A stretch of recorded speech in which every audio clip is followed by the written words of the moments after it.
So this is kind of cool because Brittany and I won't give away Brittany's topic, but we're both kind of talking about prisoners and the Pelican Trail. So I chose to kind of take more of a history-based approach. So I'm going to be talking about like the namesakes for some of the places that we go to often along the Pelican Trail and prisoners. And yeah, how many of you guys like think that you know for sure like the names, the reasons behind some of the names like Harveys and Tinkers and prisoners? Adam, I got 4 different stories. 4 different stories. Yeah. It's 4 stories each. Yeah, cool. So originally I was just going to talk about the prisoners, but as you'll see, there's not like a ton of information, so I wanted to like kind of bulk it up a little bit and then talk about other stuff, but I found some surprising things too, so that's cool. Okay, cool. So we'll start talking about the village site. I just wanted to add this in there because I think it's important. I don't know if I want to pronounce this out loud because I don't think I'm going to do a good job. I wish Chris Aristotle was there. But so this was the original village site that was at Prisoners, and it was estimated to be there around over 3,000 years prior to the time of the removal, which was the early 1800s. And it was an important location and departure point for the cross-country or cross-channel travel, as well as a major port of trade. And there was an estimated 95 to 160 Chumash that lived in the village around the time of European contact when Juan Cabrillo came in 1542. Okay, so we'll start talking about Prisoners Harbor. So Prisoners Harbor, as we know, alludes to that it was almost a penal colony.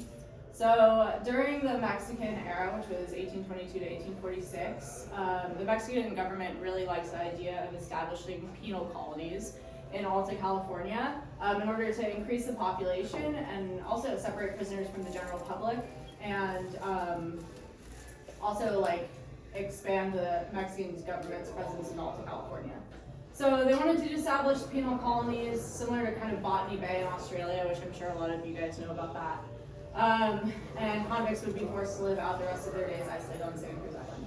So there's just a definition of a penal colony. I'm sure all of you guys know what that is. But there's that if you want to read that. And then there's just an image of a ship that's carrying prisoners to Botany Bay. Okay. So in 1830, this is kind of where Prisoners Harbor gets its namesake. The Maria Esther, which was a U.S. brig, was a convict ship that was arriving to San Diego originally from Mexico, and it was captained by Captain John Christian Holmes. And when it got to San Diego, it was turned down because it was carrying 80 convicts, and they said they didn't want convicts to be offloaded in San Diego. So Holmes decided to go a little bit up north to Santa Barbara. Same thing happened here.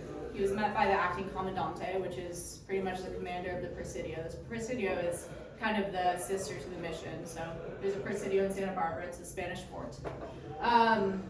So he was met by Romaldo Pacheco, which is the commandante, and he requested to inspect the ship. And once he realized that there was 80 convicts there, he decided that he also didn't want them in Santa Barbara. So the convicts were also extremely malnourished, and they were living in really harsh circumstances with little to no clothing. So Pacheco forbade Holmes to offload the convicts on the beaches, but Holmes realized that he probably wouldn't have any luck up north either, so he stayed anchored off the shore of Santa Barbara for a few weeks, hoping that it would change.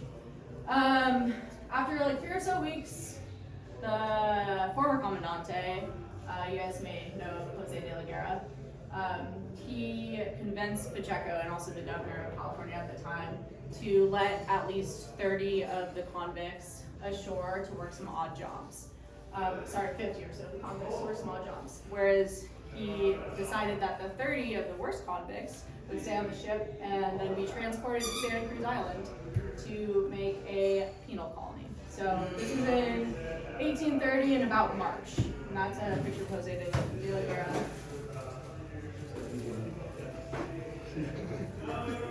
Cool. So the convicts were sent over to Santa Cruz Island, Prisoners Harbor, and the mission provided them with some supplies, some livestock, as well as food and provisions and tools to build some like makeshift cabins and stuff. And since the Chumash had been off the island since the early 1800s, there was really no one living on Santa Cruz Island at the time. It was mostly just travelers and fishermen, and then just hunters and stuff. This is a kind of account from one of De La Guerra's children on the whole situation with Pacheco, and then also De La Guerra and the convicts, if you guys want to look at that for a second. We'll get to like the end of that.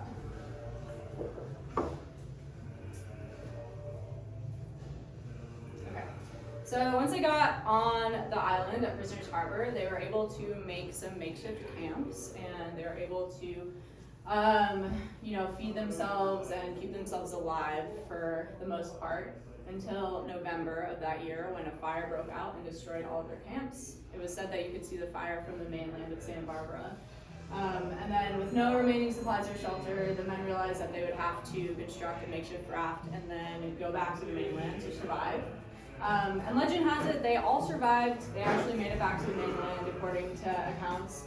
And the only thing that saved them was a storm that pushed their raft closer to Carpinteria, and then after their raft fully imploded, they had to swim the rest of the final way. But they all survived, according to legend, and then eventually reintegrated into society after getting taken back by the Presidio and receiving a few lashings. But they all apparently reintegrated to society.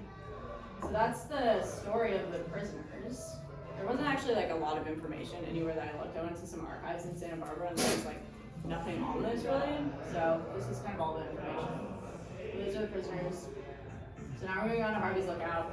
What do you guys think? Like, has anyone have any idea of like what Harvey's is named after? Yes, Nick. Wasn't he was a long time employee of the Nature Conservancy? Yeah, cool. I didn't know that. I thought that it just was maybe named after like a lookout person. But anyways, Harvey's Lookout. Yeah, so Nick's right. Harvey's Lookout, as we know, it served as a lookout cabin in the 19th and 20th centuries, and it was most likely built before Justinian Care's time. So maybe by Castellero within like the 1839 to 1855 years. So one of the first people to like open it on Santa Cruz Island.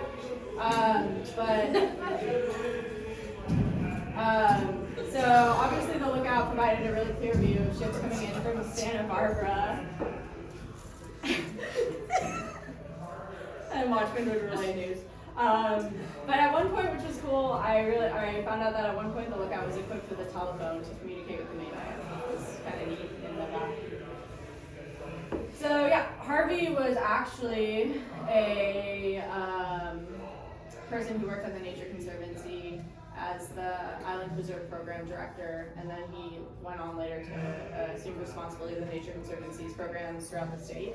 I couldn't find anything on if he's dead or alive, but I assume since it was named from his name out of memory that he's passed away. But that's Harvey's Lookout. Cool. Tinker's Cove. This one shocked me. I don't know. I have heard from so many people, and this is what I tell people, is that Tinker's was named after Tinker Bell from the 1924 film Peter Pan that was filmed there. But Tinker's Cove actually was named on a lot of different surveys prior to that, like in the 1882 U.S. Coast Guard survey map, and then also Forney's Island survey map in 1875. They were all recorded as Tinkers. So no relation to the film, which is interesting. And I don't know why it was called Tinkers, but that name had already been called that prior to when they shot Peter Pan. And then here's some cool accounts that I found that were on Islandpedia about just some like news articles of people talking about Tinkers prior to that film being shot. Did everyone think that it was like a Peter Pan thing? Yes. Yeah. I was shocked. We've just been spreading misinformation I know. for 55 years. I know, yeah. So that was kind of cool. Hey, this is cool. Well, Diary of a Sea Captain's Wife, but they were calling it Tinker's Cove before the. I was telling her, like, that's when I realized that it wasn't named after Peter Pan film because they were calling it that before they established. Yeah. I don't know why, like, the name Tinkers specifically, but that's like something that I was kind of shocked to hear about because I've heard that from so many people, and that's what I've been telling people too. Okay, and then I just added some cool photos of the Peter Pan thing, because I don't know if you've seen the silent movie. I watched a little bit of it a few days ago, but it looks pretty cool. But that's all prisoners and pelicans, so yeah, they have this like really cool mermaid scene. And here's some photos of Prisoner's Harbor in the 1800s, post like in the later 1800s. No, there are no photos, or obviously no photos. There's not a lot of prisoners. How many less trees there are actually on the Pelican Trail? Yeah, right. Yeah. Crazy. Crazy. Quinn, can you jump back a couple of slides so I can see? It's the picture of Tinker's, but it's got Pelican in on the left. Left. Yeah, I just back want to again. see where the building structure was. No, back more. Yeah, Yeah. right there. I just want to see where the building structure was on that little peninsula. Wait, Yeah, those are awesome. in the pictures. bottom photo, where is Snickers Yeah. and everything? You'll have access to all these pictures later. Thank you. Okay. That's You will Tinker's, have right? yeah. Yeah, This will get yeah. Yeah, this is like the, in Diary of Sea Captain's Yes. Wife, that's like the Oh, okay. Pelican Inn, or like the Yeah. hotel. And so the original thing is that one there, and then when they built it out to house all of the people that was on that peninsula, so you can see they already have some of the outbuildings in that other picture. It's like Yeah, That's so crazy. that's awesome. I didn't realize it was that hotel. Yeah. Cool. great. Alright, short and sweet, that's all I got. Yay!